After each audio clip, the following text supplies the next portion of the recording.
Pessoal, nesta semana passada, né, do Carnaval, aconteceu um encontro em Goiânia, né, da Federação Espírita de Goiás, falando sobre Jesus e Kardec, né, foi esse o tema. Então, um dos recados lá que o presidente da Federação Brasileira, né, do Espiritismo, que Éder Godinho, se eu não me engano, o primeiro nome dele é Éder mesmo, Felipe, você se lembra? Sei que o sobrenome é Godinho. Ele ressaltando, fortalecendo essa questão, porque a gente vê que às vezes vão surgindo novas designações para o Espiritismo, novas teorias, novas explicações, ou mesmo novos termos, né? Mas ele diz que é o Espiritismo cristão, porque é em torno das ideias do Cristo, da moral do Cristo, que nós estamos alicerçando a doutrina espírita. Enquanto nós podemos olhar os dogmas, as práticas, os milagres, mas o Espiritismo quer focar no ensinamento moral do Cristo, no trabalho de caridade, de amor a nós mesmos e amor ao próximo, amor a Deus. Então é sobre essas bases que o Espiritismo está assentado. Lá nesse congresso, teve um pesquisador lá, um estudioso, que estava vendendo um livro com esse título aí, ó, Jesus, o Messias das Nações. Então, eu li esse livro dele, né, fiz essa cópia, né, do livro dele, pelo menos do título, para fazer um resumão assim, de uma história que é um pouco da história de Jesus e um pouco da história da humanidade. Então, esse estudo pega o que esse pesquisador escreveu, pega um outro livro que se chama A Caminho da Luz, que foi escrito em 1938. Já faz muito tempo, né? E é engraçado que depois de 1938 aconteceu muita coisa, inclusive a Segunda Guerra Mundial, né? Que a gente vai comentar um pouco. Mas o fato é que nesse livro A Caminho da Luz, ele vai relatar algo muito interessante para nós, que a ciência não consegue desvendar. Ele conta que logo após, ou melhor, antes do surgimento do planeta Terra, Deus designou Jesus para conduzir os caminhos da humanidade, inclusive da formação do planeta, que estava ainda com sua massa, a estrutura, a matéria, saindo do sistema solar, saindo do núcleo solar, que foi dar origem ao planeta Terra. Então, através desse livro, desde então, mais de 5 bilhões de anos atrás, Jesus já está no controle da formação do planeta Terra. Então, assim, para a gente ver o quanto é incrível, né, a potência de Jesus, o nível de elevação de Jesus, com a capacidade de ser o governador do planeta, não só de governar os fenômenos que estão acontecendo hoje, mas desde a formação do planeta. E um fato interessante que ele relata nesse livro, né, que o nosso conhecimento, que a ciência diz assim, formou porque a natureza é assim. Né? Na natureza acontece tal coisa, acontece tal fenômeno. E neste livro, que foi escrito pelo Emmanuel, né, através do Chico Xavier, ele não quer destruir a palavra natureza, mas ele quer colocar nessa palavra natureza um termo que se chama providência, a providência divina. Porque tudo que foi feito tem inteligência. E o que nós vemos a ciência explicando é que os fenômenos foram acontecendo, né, sucessivamente, alguns deram certo, alguns deram errado. Os que deram certo permaneceram e os que deram errado foram extintos. Com a vida, com a genética, né? Por exemplo, aconteceu uma mutação genética num ser microscópico. Se aquela mutação foi boa, ela permanece e passa para os descendentes. Se foi ruim, ela morre ou ela acaba e os descendentes não ficam com essa mutação. Aliás, não vai ter nem descendentes, porque não vai prosseguir, né? Então, o que ele está querendo dizer aí? Acontecem os fenômenos biológicos aleatoriamente, sem inteligência. O que é bom continua, o que é ruim acaba. Isso está dentro do fenômeno da natureza, segundo os cientistas. Mas os espíritos querem dizer para nós que todos os fenômenos têm uma causa inteligente que está agindo, que está atuando. E é isso que se dá o nome de providência. Então, são fenômenos que estão sob a coordenação de espíritos superiores a nós, mas que a ciência não consegue mensurar isso ainda, inclusive a formação do planeta Terra. Então, às vésperas do início do trabalho, foi feita uma reunião, né, antes desse trabalho, com as outras potências celestes. Porque o Espiritismo diz para nós que tem um coordenador do planeta Terra, tem um coordenador para o planeta Marte, um para Vênus, um para o Sol. Tem vários espíritos puros, iluminados, que estão presidindo esses fenômenos. Eles se reuniram, então, há 5 bilhões de anos atrás, aproximadamente, para decidir o futuro, para decidir esse período que nós estamos hoje.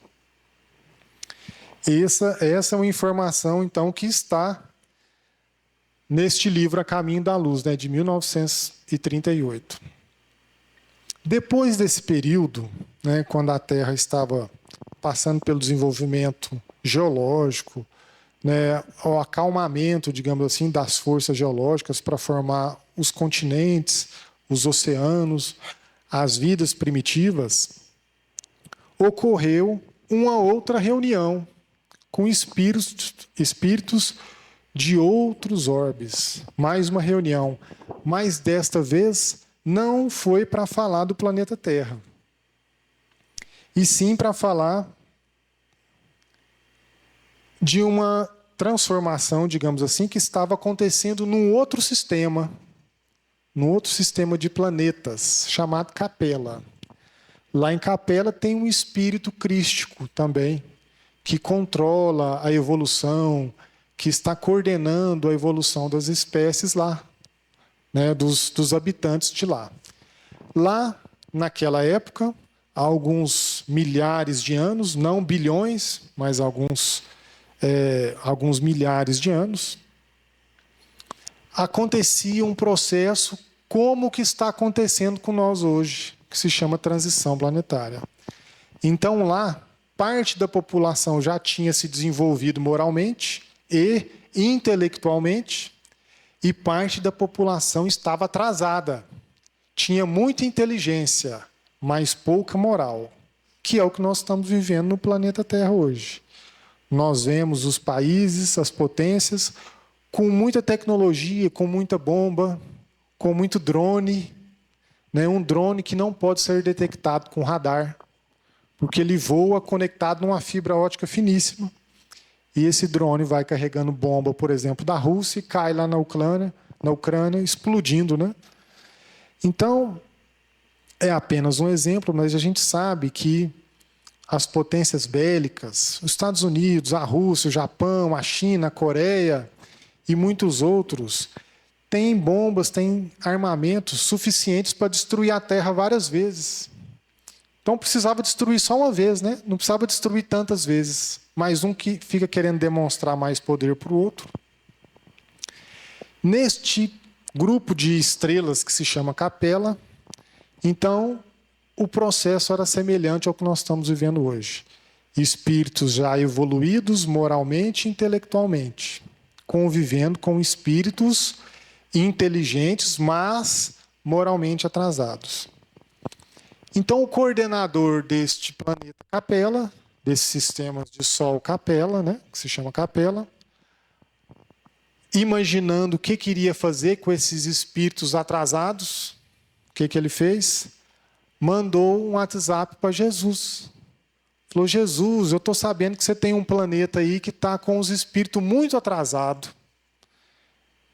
Eu aqui também estou com uns atrasados. Eles são inteligentes, mas moralmente eles precisam aprender muito. Aí Jesus respondeu para ele assim: olha, Eu estava pensando em você esses dias, ó, que coincidência. Você poderia mandar uns para cá, não? Para ajudar a desenvolver a minha civilização? Porque eu aqui estou na idade da pedra ainda.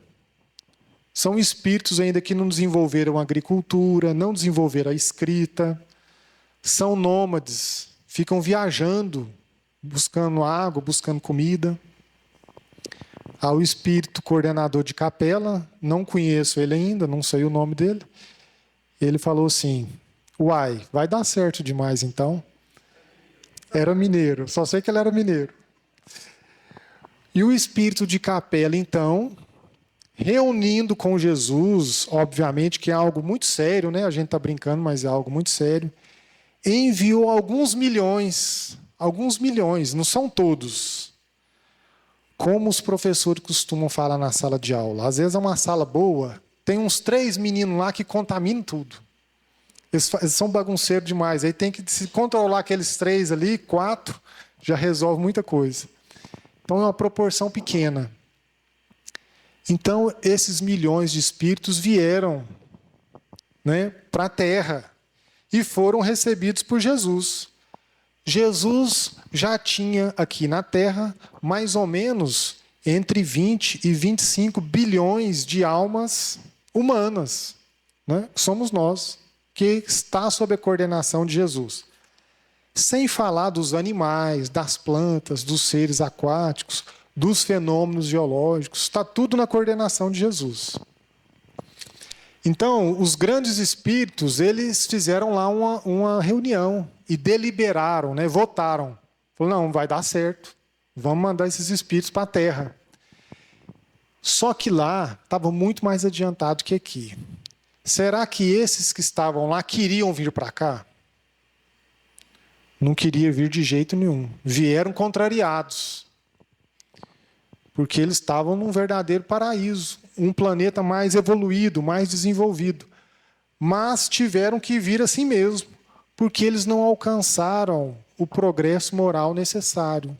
Eram espíritos retrógrados, que ficaram estagnados na evolução espiritual. Eram inteligentes, mas moralmente eram ainda atrasados.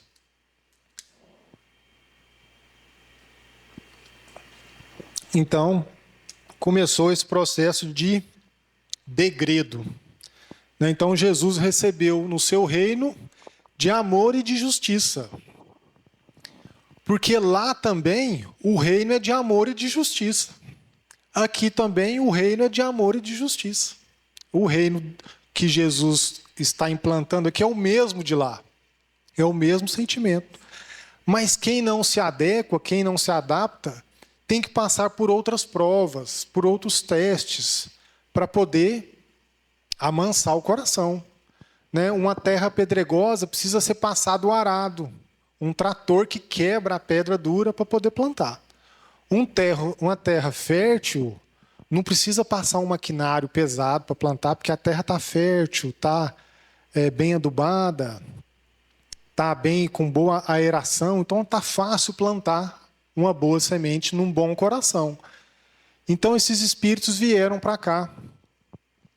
E Jesus, com a sua palavra sábia e compassiva, exortou essas almas desventuradas à edificação da consciência pelo cumprimento dos deveres, da solidariedade e de amor, no esforço regenerador de si mesmo. Então, o esforço tem que ser individual. Cada espírito tem que fazer o esforço próprio para se melhorar. Isso vale aqui na Terra, vale lá em Capela e vale em qualquer lugar do universo, né? O próprio espírito tem que trabalhar. Antes desses espíritos chegarem na Terra, então, obviamente que eles precisaram preparar o seu corpo espiritual. Porque a gente aprendeu com a doutrina espírita que além desse corpo de carne e osso que temos ainda o corpo que se chama perispírito, formado pelos fluidos do planeta. O corpo de carne e osso, corpo carnal, também é formado pela matéria do planeta. Esses espíritos que vieram de Capela precisavam vir para cá e se adaptar, absorver os fluidos daqui. para que eles pudessem encarnar. A situação para eles era tão difícil que, mesmo os corpos que eles tinham nos outros planetas, nesse planeta de Capela, era mais sutil, mais evoluído do que o nosso, que nós temos aqui. Então é um processo duro de adaptação desses espíritos. Mas Jesus, com o seu cuidado, com o seu sentimento, vai receber esses milhares, esses milhões, né, de espíritos aqui. Então, olha, estes espíritos, então, tendo ouvido a palavra do Mestre, antes de se estabelecerem no mundo, as raças adâmicas, nos seus grupos insulados, guardaram a reminiscência das promessas do Cristo, que, por sua vez, as fortaleceu no seio das massas. Então, esses espíritos vão encarnar aqui, em outras raças. As raças que existiam aqui eram as raças primitivas. Né? Estávamos saindo daqueles corpos dos homens da caverna, aqueles corpos primitivos. Esses espíritos, com a sua desenvoltura, com o seu psiquismo mais elevado que o nosso, exigiam corpos mais evoluídos. Não tão evoluídos, porque para eles ia ser como se fosse uma prisão aqui. Mas esses corpos que para eles foram preparados puderam dar um impulso no desenvolvimento da humanidade aqui da Terra. Então, olha que interessante. Eles foram degradados de lá, porque não podiam continuar com as suas atitudes, mas a presença deles aqui iria impulsionar, de certa forma, o progresso dos habitantes deste planeta. Ia dar um salto no desenvolvimento. E quando a gente vai ver os cientistas pesquisando, eles vão ver uma série de hominídeos antepassados, com as suas estruturas, com as suas características, e de repente dá um salto. Dá uma melhorada na característica orgânica, nas questões cerebrais, na questão do maxilar. Então, esse autor aí que se chama Severino Celestino, ele é dentista. Então, ele entende dessas estruturas. E os arqueólogos que estudam sempre vão atrás do osso da boca, da dentição, porque demonstra muito o hábito deles. O que eles faziam, o que eles comiam, a estrutura da cabeça, a estrutura do cérebro. Ele fala lá até de um tipo de osso, eu não sei falar, não decorei o nome desse osso, mas ele mostra direitinho a evolução dessa estrutura óssea do crânio, mostrando a evolução desses seres, né? Então, eles vão vir aqui formar raças novas, mas que vão se misturar com as raças existentes. Guardaram, então, a reminiscência das promessas do Cristo, que, por sua vez, as fortaleceu no seio das massas, enviando-lhes periodicamente os seus missionários e mensageiros. Eis porque as epopeias do Evangelho foram previstas e contadas alguns milênios antes da vinda do sublime emissário. Então, olha que interessante.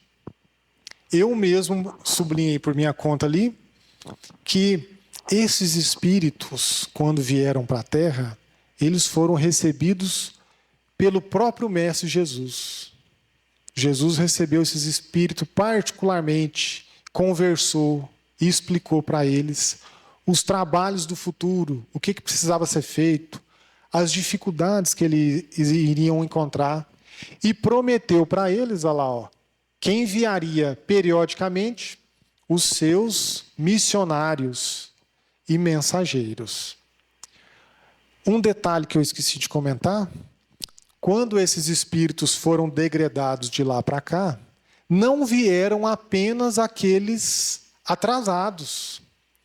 Vieram junto com os atrasados espíritos familiares deles, mas que estão mais evoluídos. Vamos imaginar que lá em casa, eu e meu filho Gabriel somos espíritos evoluídos. Mas a minha esposa, que não está aqui hoje, é um espírito atrasado. Só que como nós gostamos dela e ela vai ser degradada, o que nós vamos fazer? Nós vamos falar assim: ô Gabriel, Sua mãe vai ser degradada, tadinha. Se nós vamos deixar ela lá naquele mundo sozinha, vamos para lá também. Nós podemos dar uma ajuda para ela, nós podemos dar um ânimo. Então, no meio desses milhões de espíritos degradados, vieram voluntariamente espíritos mais evoluídos, espíritos mais adiantados, que, por amor aos atrasados, quiseram vir ajudar, quiseram vir auxiliar no trabalho. Esses constituíram, então, os mensageiros, os enviados, que Cristo colocaria para encarnar junto. Acho que o Claudinei está falando assim para a Michele, lá em casa, quem que é atrasado, quem que é adiantado, hein? Eles estão discutindo ali, quem que é adiantado, quem que é atrasado. Então, vários mensageiros encarnaram junto com os retrógrados, para eles poderem ser auxiliados, para eles poderem ser ajudados. E esses mensageiros, portanto, tinham intimamente um desenvolvimento moral maior, que é os ensinamentos que eles já conseguiram receber lá no planeta deles, que é o mesmo aqui. Perdão, o amor ao próximo, a paciência, a fé, a religiosidade. Então, no meio desse grupo, nasceu também os líderes desse povo, constituindo-se líderes para ajudar o desenvolvimento deles. O que aconteceu então? O Livro dos Espíritos fala que a civilização no planeta Terra não surgiu num ponto só, conforme a ciência diz. Por exemplo, surgiu na África e esparramou para todo lado. A gente sabe que a civilização africana é característica pela pele negra, o cabelo enrolado. Como que da civilização africana vai se transformar num japonês? Vai se transformar num índio brasileiro, né? Na verdade, índio é da Índia, né? Mas os portugueses falaram que aqui também é índio. Então, o que Allan Kardec defendeu que os espíritos disseram? Não tem como, de uma espécie apenas, ocorrer a derivação. É mais fácil que ocorram cruzamentos entre os diferentes tipos para formar uma espécie com características similares a todos eles. Então, não tem jeito de uma espécie, por exemplo, africana, desenvolver um europeu, um alemão grande, bonitão, dos olhos azuis, tipo o Tiago, assim, né? Como que um africano ia desenvolver de um Tiagão assim? Não tem jeito, né, Claudinei? Não é igual o nosso, que é feito no rascunho. É baixa resolução, né? Então, dentro do Livro dos Espíritos, está explicado que surgiram em vários pontos, em várias épocas. Olha que interessante essa informação. Está lá dentro do Livro dos Espíritos. Mas destes seres aí que vieram degradados, basicamente 4 grupos foram formados na Terra. Obviamente que destes grupos foram disseminando, foram se deslocando para outros países. Na época nem país não tinha nem divisões, né? Mas esses seres decaídos, isso aí é uma cópia do livro A Caminho da Luz. A primeira civilização do Egito. Então, esses espíritos degradados foram mandados para lá. Mas nem toda a população do Egito, há 3.000 anos, 4.000 anos, eram de espíritos degradados. Existia um núcleo de degradados, alguns encarnados, outro ainda na erraticidade, e o grupo dos habitantes normais ali. Certo? É o povo deste grupo mais evoluído, deste grupo que veio degradado. Já tinha um desenvolvimento bom das questões morais, já tinha o entendimento da imortalidade da alma e várias características. É o que se desenvolveu mais rápido e o que pôde voltar para lá mais rapidamente. Em segundo lugar, da Índia, que a gente vê o espiritualismo dessa região, inclusive até os fenômenos mediúnicos, né, desses grandes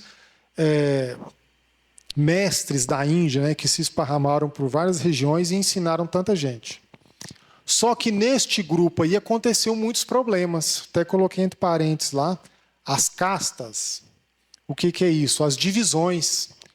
Porque este grupo mais evoluído, em determinado momento, não queria mais ficar se misturando com o grupo nativo, que é o mais atrasado. Imagina, né? Tem um grupo evoluído, que sabe das questões espirituais, que tem mais inteligência, e tem que conviver com um povo primitivo, um povo ignorante. Então começou a separar, começou a formar as castas, que são as divisões. Mas Deus tem jeito para tudo, né? Como eles começaram com essas atividades assim de separação, de orgulho, o que aconteceu com eles? Em determinada encarnação, eles encarnavam no grupo dos intelectuais e viviam a boa vida, excluindo os ignorantes.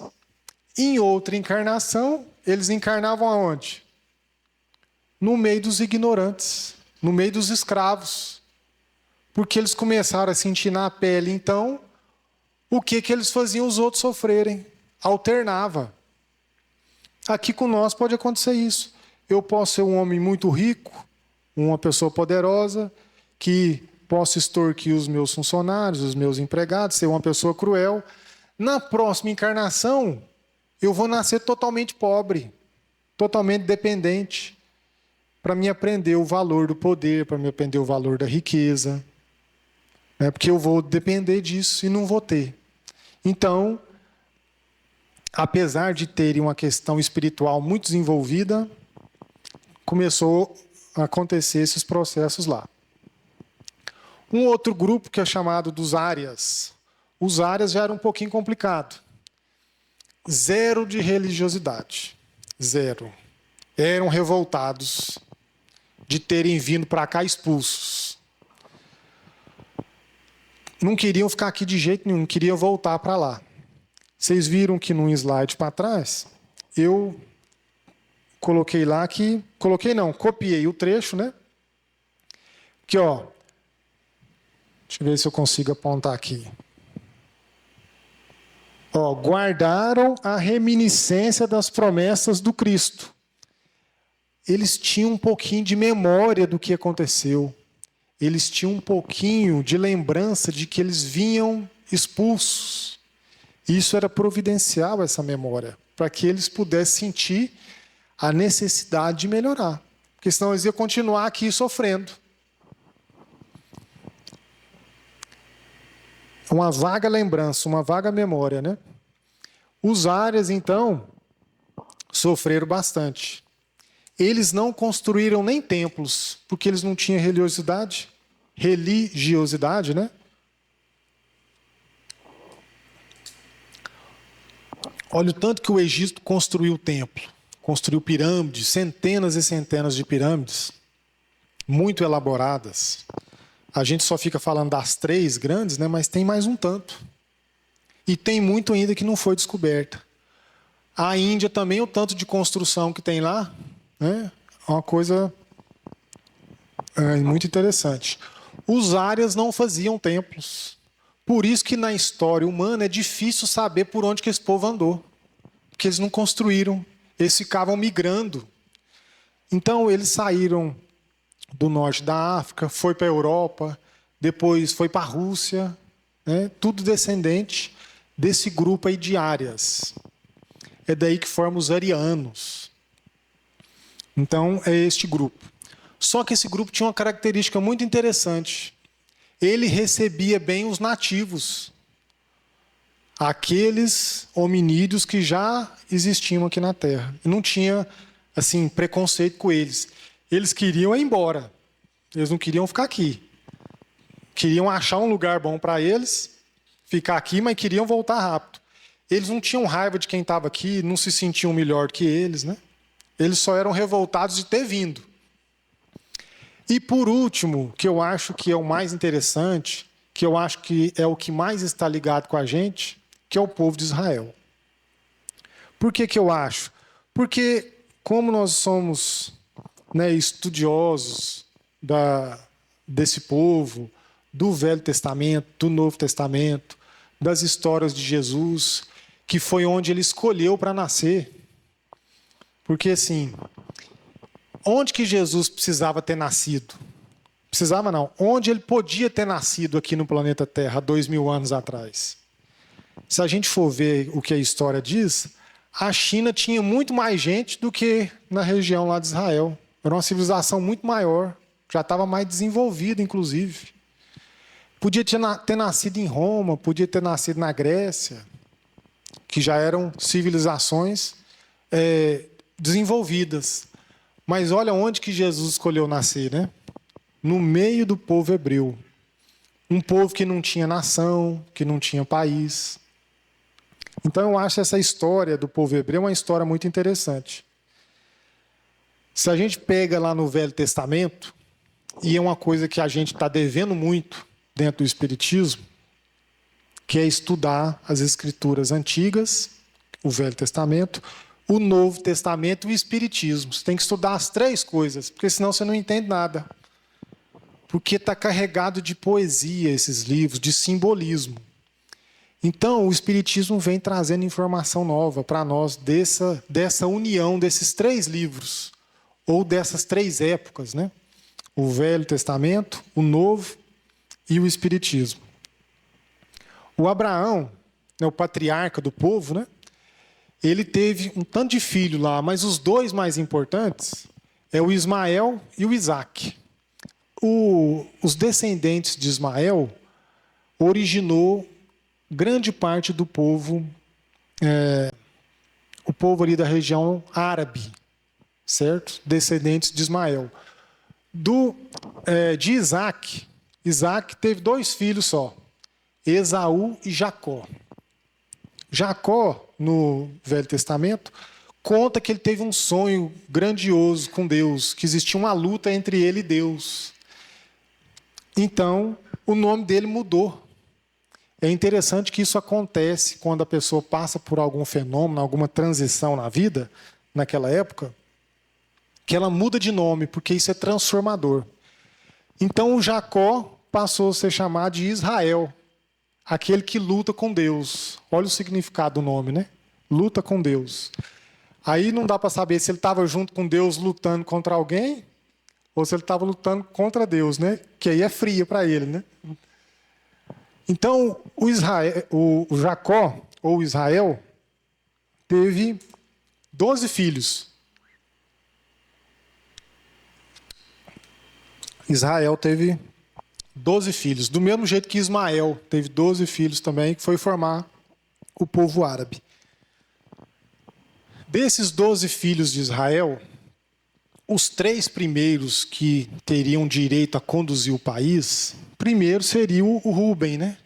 Mas aí fala lá que ele era imoral, que não tinha estabilidade emocional. A mesma coisa para o Simeão e para o Levi. Eles não tinham condição de assumir a liderança do povo. Então, ficou para o Judá. O Judá, então, que ficou o líder da tribo. Porque esses 12 aí, cada um formou uma tribo. Só que não tinha unidade. Aí o que acontecia? Vinha um povo, invadia, aprisionava 10 tribos. Depois saía do cativeiro. Vinha outro povo, brigava, aprisionava de novo. O Judá, que foi o que conseguiu dar mais unidade a todas as tribos, as 12 tribos de Israel. Por isso que se chama o povo judeu, que vem do líder Judá. Só para a gente saber de onde que vem a palavra, o nome, né? Então, lá a gente vai ver lá no Novo Testamento, né? Mateus vai falar das descendências, né? O tanto de descendência que teve, até chegar em Jesus, fazendo tudo parte do povo, mostrando que Jesus fazia parte desse povo. Só que acontece um problema na cultura desse povo. Eles, através dos profetas, sempre queriam interpretar que o Messias, que o enviado, né, Messias com um M maiúsculo, ia nascer no meio desse povo, ia parar com a dominação, que esse povo sofria, que ia destronar os outros reis.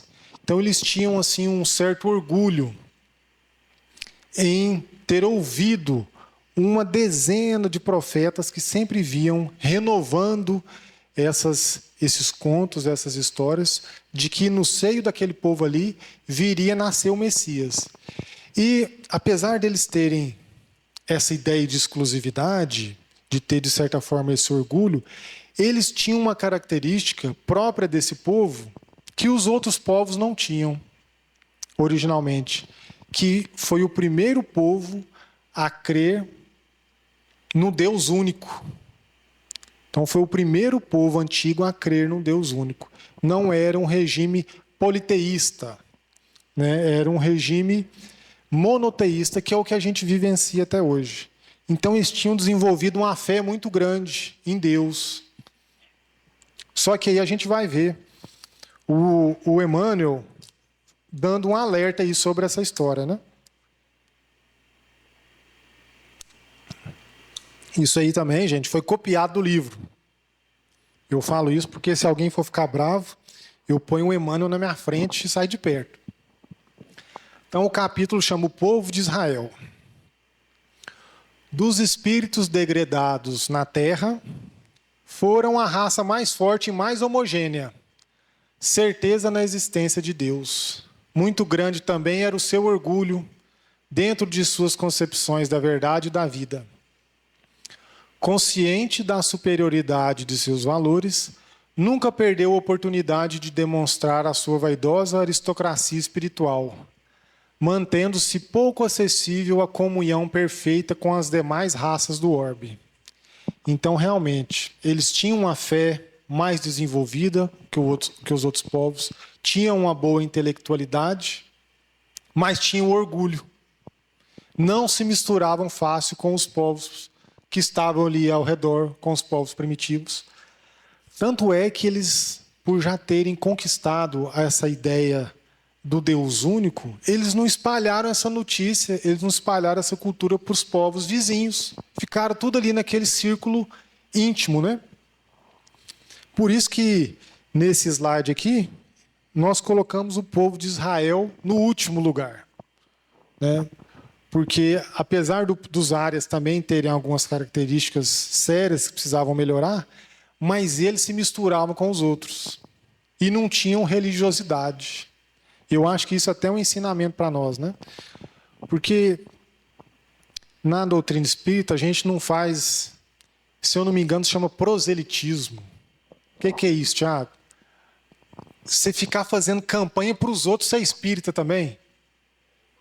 Forçando a barra. Você pode falar assim, vamos lá, vamos escutar, vamos assistir a palestra. Mas a gente não precisa ficar defendendo arduamente que a minha religião é melhor que a do outro. Então, no espiritismo não tem isso. Olha o exemplo aí. Os árias não tinham uma religiosidade sedimentada. Não tinha lá os seus cultos, os seus templos, né? Só que eles tinham uma comunhão com os povos de uma maneira mais sutil. Então, o que eu acho que isso pode ensinar para a gente? Às vezes a gente pode estar aqui dentro da religião, mas não conversa direito com as pessoas, acha que é superior por ter uma quantidade de informação grande que nos foi concedido aí, né? Então, isso acaba que é pior. É melhor que a gente seja amistoso, agradável, né, comunicativo com as pessoas, respeite o que elas sentem e o que elas pensam. Não precisa tentar transformar a pessoa para a nossa religião. Deixa ela com o que ela sente, com o que ela percebe, né? E o povo de Israel, infelizmente, não tinha esse contato, não tinha essa união com os outros povos, né? Então, mantendo-se pouco acessível à comunhão perfeita com as demais raças. Pouco acessível, né? Era um grupo fechado. Então, o Emmanuel vai descrever um pouco da história desse povo e vai trazer um mito, né? Vamos dizer assim, que a gente pode falar que é um mito, que é da Torre de Babel. Vocês já ouviram falar desse mito aí? Isso aí também dá um estudo grande. Teve novela com esse nome, não teve? Eu não lembro o que passou, não, mas acho que eu também não assisti. Mas o que vai falar da Torre de Babel? A Torre de Babel, o povo judeu quis construir uma torre depois do dilúvio para que eles alcançassem o céu. Só que durante a construção, Deus percebeu e fizeram com que cada um conversasse numa língua diferente. Essa é a história que está na Gênesis, né? Então existia um idioma só, era só um idioma para o mundo inteiro. Mas o povo começou a querer construir a torre, aí cada um começou a conversar no idioma. Aí um pedia um tijolo para construir a torre, vinha um ajudante e entregava piche. Porque não tinha impermeabilizante, era piche, né? Era alcatrão ali, a hulha do petróleo. Pedia barro, que era argamassa, e entregava outra coisa. Então a torre não virou nada, foi uma decadência. Mas vocês acham que o povo ia querer construir uma torre para chegar no céu? Então isso é igual à história mesmo do dilúvio, né? Vocês acham que teve um dilúvio que inundou o mundo inteiro? E o Noé conseguiu pegar 2 bichinhos de cada, um casal? Eu queria conhecer esse Noé. Como é que ele pegou 2 cascavel, 2 leões, um leão, uma leoa, um tigre, né? Macho e fêmea. Sabe que ele veio aqui no Brasil, pegou um jacaré e uma jacaroa? Então não tem jeito de pegar 2 espécies e colocar dentro de um barco. Esses bichos comeu o quê? Desse tanto de dia que ficou inundado o mundo todo. As aves, né? Eu gosto de orquídea. Eu sei que existe 35 mil espécies de orquídea nativa. Será que o Noé pegou 35 mil espécies? Porque depois que abaixou as águas, ele ia ter que sair replantando tudo, né? As plantas, os bichos. Então, o que essa história de Noé fala? Que o barco é a consciência humana. Tem 3 andares. Tem um andar da família, um andar dos alimentos e um andar dos bichos. Então, os psicólogos, né? Tem algum psicólogo aqui ou não? Eles vão falar dos 3 andares da consciência. Como é que é a história, Rob? Você sabe dos 3 patamares da nossa consciência. Então é isso que essa história está trazendo, né? Outro dia nós vamos estudar sobre isso aí. Mas a Torre de Babel também é a mesma coisa. Que eles pararam de se entender, de se comunicar. Então, na doutrina espírita, 5.000 anos depois dessa história, o espírito mentor do Allan Kardec, Luiz, o rei Luiz, vem falar disso. Olha, vai aparecer dentro do meio espírita, dentro da civilização, um tanto de conversa, viu? Um tanto de conversa torta, um tanto de conversa fiada, falsas interpretações equivocadas. Vocês fiquem espertos. Acreditem mais nos verdadeiros guias, nos verdadeiros orientadores. Porque essa Torre de Babel vai cair também. Então a gente vê os falsos profetas, as falsas teorias, essas novidades que aparecem aí, da cultura, do comportamento familiar, das festas, né, que a gente vê passando na televisão e tudo mais. É a Torre de Babel.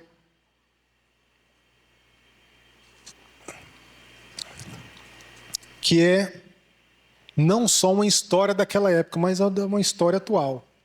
E no Congresso Espírita, o presidente da Federação Espírita Brasileira, né, o Godinho, falou disso, né? Falou, gente, olha, a gente está querendo saber se é espírita de mesa branca, espírito de mesa vermelha, se é espírita de esquerda, se é espírita de direita.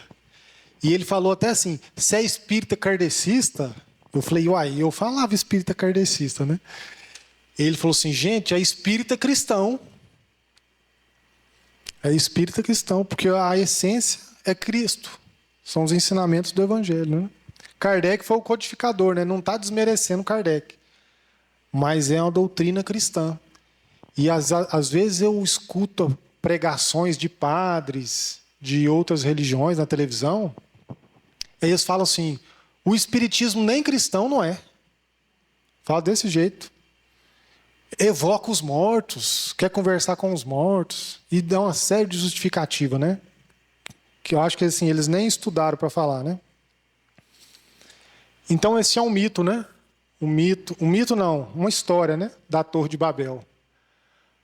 Vamos construir uma cidade com uma torre que alcance os céus. Assim nosso nome será famoso e não seremos espalhados pela face da terra. Né? Um dia nós vamos estudar isso aí. As lendas da Torre de Babel não representam um mito nas páginas antigas do Velho Testamento. É o Emmanuel falando. Não é um mito. Porque o exílio na terra não pesou tanto as outras raças degredadas quanto na alma orgulhosa dos judeus. Inadaptados e revoltados num mundo que os não compreendia. Então, nenhum povo desse que veio degradado para cá ficou tão revoltado, tão sofrido quanto o povo judeu.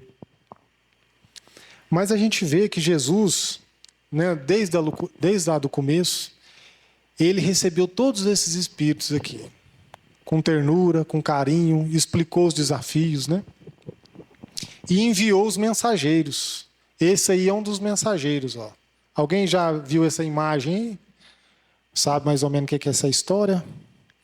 Na verdade, essa aí foi a inteligência artificial que fez, né? Fez recente.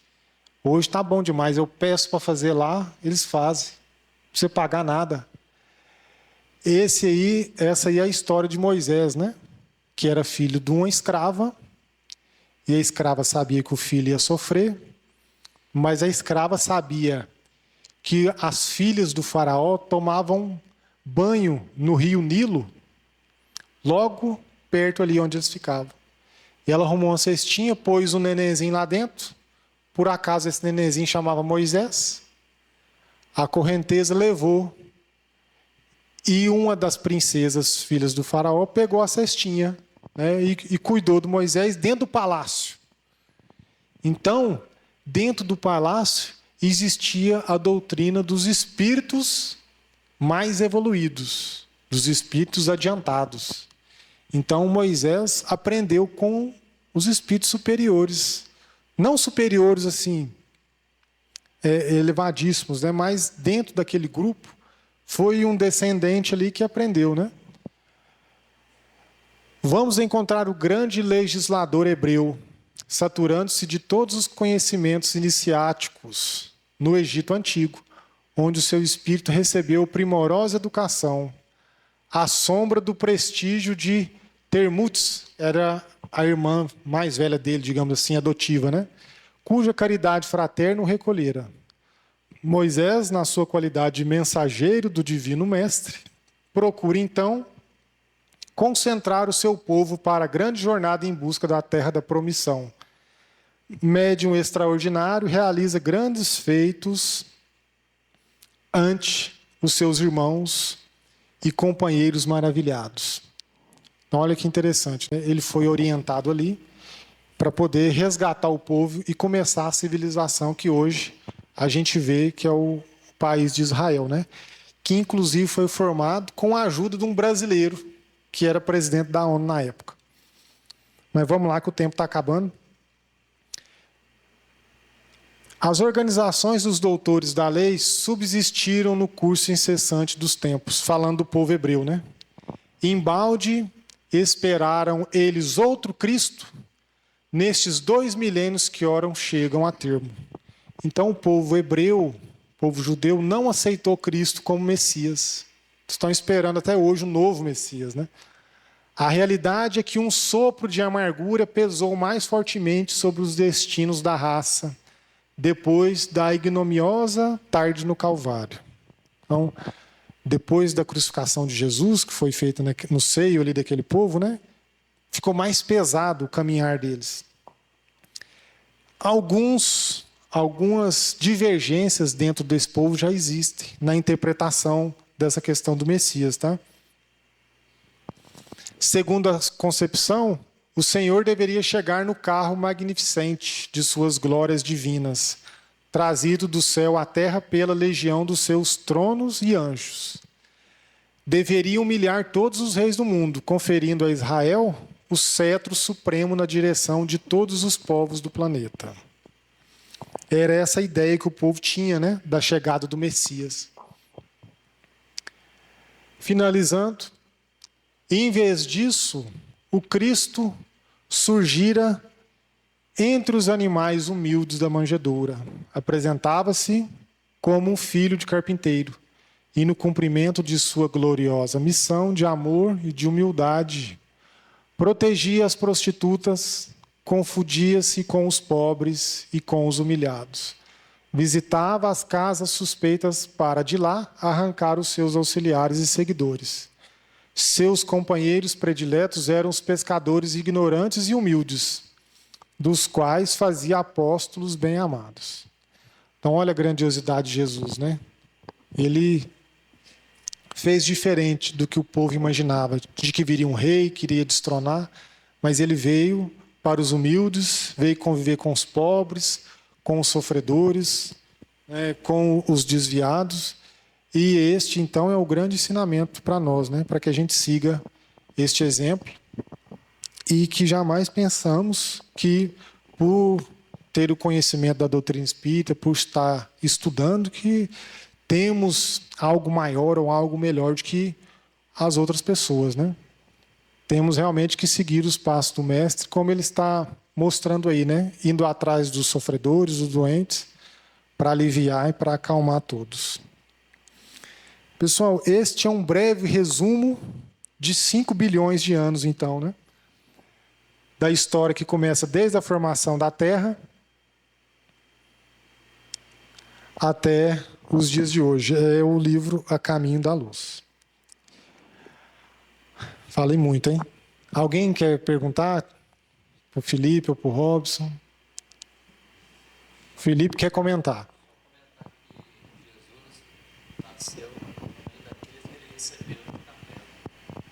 Nasceu no meio, né? Ele recebeu os espíritos, falou que não ia abandonar eles, falou que não ia deixar eles sozinhos, né? E no povo que mais precisava foi onde ele escolheu para nascer, né?